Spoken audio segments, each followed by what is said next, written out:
C'est dans le nom de notre Seigneur Yeshua Hamashiach Jésus le Christ que nous vous saluons de partout où vous nous suivez. Nous voulons ici dissiper certaines confusions. Nous voulons enlever certaines confusions qui se posent parce qu'il y a de ceux-là qui disent qu'il y a une catégorie de gens qui naissent avec le ministère et d'autres qui reçoivent le ministère. C'est-à-dire qu'il y a ceux-là que leur ministère, ils le reçoivent de le sein maternel et donc ils viennent à la naissance ayant déjà le ministère, puis d'autres vont découvrir leur ministère après. Et maintenant, ceux-là qui naissent déjà avec le ministère, c'est-à-dire ils sont supérieurs que ceux qui reçoivent par la suite le ministère. Et voilà, nous voulons éclairer qui donne le ministère, comment est-ce qu'on le reçoive. Nous voulons éclairer, apporter de la lumière au moyen des Écritures. Nous allons prendre Jérémie chapitre 1 et on va lire le verset 5. Jérémie 1, le verset 5 dit ceci. « Avant que je t'eusse formé dans le ventre de ta mère, je te connaissais, et avant que tu fusses sorti de son sein, je t'avais consacré et je t'avais établi prophète des nations. » Là, c'est Dieu qui est en train de faire comprendre à Jérémie les choses qu'il ne savait pas. Cependant, que ces choses s'étaient déjà accomplies dès le moment où il était dans le sein maternel, mais lui ne savait rien. Alors Dieu devait maintenant lui faire comprendre que non, Jérémie, ce n'est pas ici que je t'ai rencontré. J'ai commencé avec toi, c'était là-bas. Vous voyez? Allons-y. Prenons encore Galates chapitre 1, le verset 15, qui dit ceci.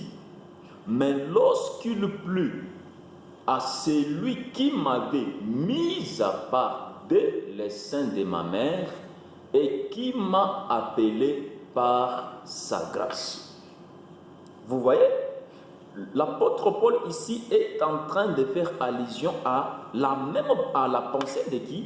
De Jérémie, la même pensée.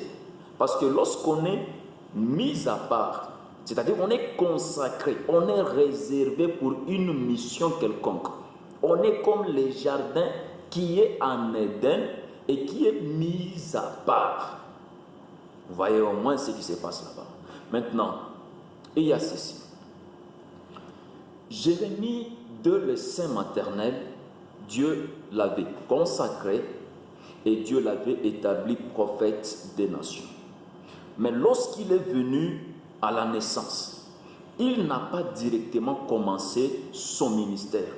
Là, j'aimerais d'abord éclaircir pour dire ceci. Il n'y a que deux personnes dans les Écritures qui ont commencé le ministère dès leur enfance. Ils ne sont qu'à deux. C'est là vraiment qui ont reçu le ministère avant de naître, et quand ils ont connu la naissance, directement c'est le ministère qui commence. Il n'y a pas, non, il faut attendre qu'on reçoive encore l'appel. Non, là il commence directement le ministère. Voilà. Alors, avec Jérémie et Paul, qu'est-ce qui se passe? D'abord, ils reçoivent le ministère de le sein maternel, mais à la naissance, ce n'est pas le ministère qui commence automatiquement. Il faut attendre des années plus tard que Dieu vienne encore appeler cette personne et lui faire comprendre quoi? Le ministère.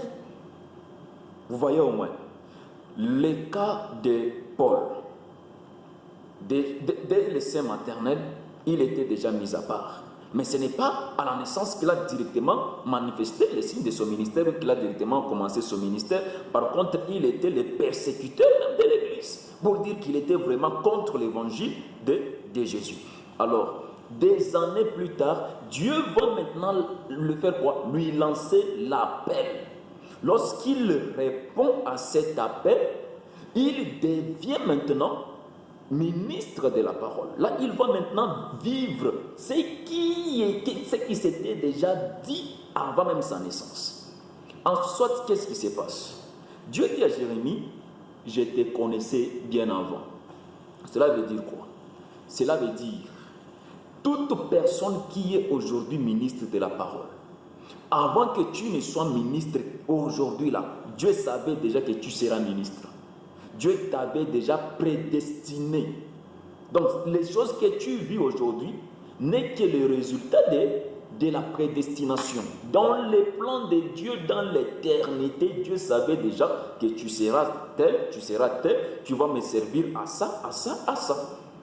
Donc, il n'y a pas quelqu'un sur cette terre, en dehors de ces deux personnes que je vais donner, personne sur cette terre, celui-là, reçoit le ministère dans le sein maternel et il vient directement à la naissance étant pasteur, il commence son ministère étant pasteur négatif. Nous tous, nous recevons le ministère de le sein maternel. Cela veut dire que Dieu nous établit, Dieu nous connaît de le sein maternel, il nous met déjà à part, mais à la naissance, nous entamons d'abord la vie courante. Vous voyez, à la naissance, nous commençons une vie.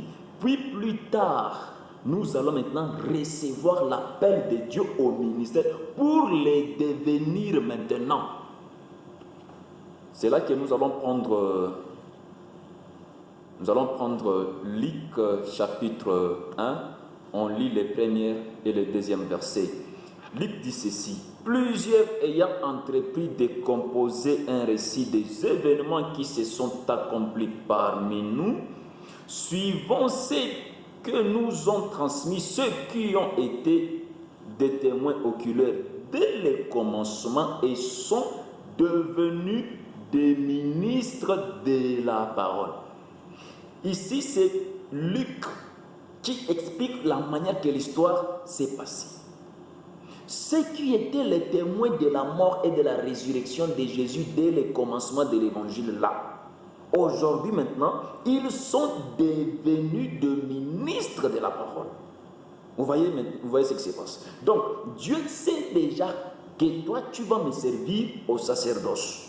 Ce n'est pas du moment où tu viens à la naissance que directement tu entames la tâche liée au sacerdoce. Non. Plus tard, tu vas maintenant recevoir l'appel de Dieu pour lui servir au sacerdoce. Du moment où tu vas répondre à cet appel et que tu commences maintenant à exercer cet appel, là, tu deviens maintenant ministre de la parole, afin d'accomplir ce que Dieu avait déjà prédestiné de toi. Vous voyez, il y a ceci. Les deux personnes qui ont reçu le ministère avant de naître et qui ont commencé le ministère dès leur enfance, il y a premièrement Adam du jardin et le dernier Adam qui est la personne de Jésus-Christ. Adam, quand il est venu à la naissance, il était déjà adulte. C'était ça sa naissance. Il était déjà adulte et il était à l'âge du sacerdoce. Il a commencé le ministère, son ministère dans le jardin d'Éden, qui est le ministère prophétique parce qu'Adam était prophète. Alors, la deuxième personne, c'est la personne de Jésus. Directement, il est venu avec le ministère. Dès son enfance, il débute son ministère. Nous avons vu les mages qui sont quittés de l'Orient pour venir faire quoi? Adorer le Fils. Parce que le Fils émailloté doit être adoré. Dès son enfance, directement, c'est son ministère qui commence et on l'adore parce qu'il est Dieu et parce qu'il est notre Dieu. Alors on doit l'adorer. Son ministère déjà commence dès son enfance. En dehors de ces deux personnes, nous tous qui restent, nous devenons des ministres de la parole. C'est-à-dire, Dieu sait que nous serons ça, ça, ça et ça. Alors, ce n'est pas directement à la naissance que nous commençons le ministère, mais c'est des années plus tard que nous allons recevoir l'appel de Dieu au ministère pour les devenir. Regardez le cas avec Jérémie, avec Moïse. Il avait déjà une grande mission de délivrer les enfants d'Israël dans le pays de l'Égypte. Ce n'est pas du moment où il est venu à la naissance qu'il a déjà commencé à assumer cette responsabilité. Il a failli 40 ans plus tard qu'il fuit le pays de l'Égypte pour aller au pays des mendiants. Là où il va pour se cacher, c'est là qu'il va recevoir maintenant l'appel au ministère et il va maintenant rentrer là où il avait pris fuite pour délivrer ses frères. Vous voyez, il est devenu ministre de la parole. Le ministère, on le devient. Tout d'abord, cela est en nous. C'est déjà une prédestination. C'est déjà un chemin bien tracé. Même si à la naissance, on peut rencontrer des problèmes et des problèmes. Du fait qu'on est des personnes mises à part pour les sacerdoces, plus tard, Dieu organisera les moyens par lesquels il va nous donner l'appel au ministère et nous allons maintenant les devenir. Nous allons devenir les ministres de la parole.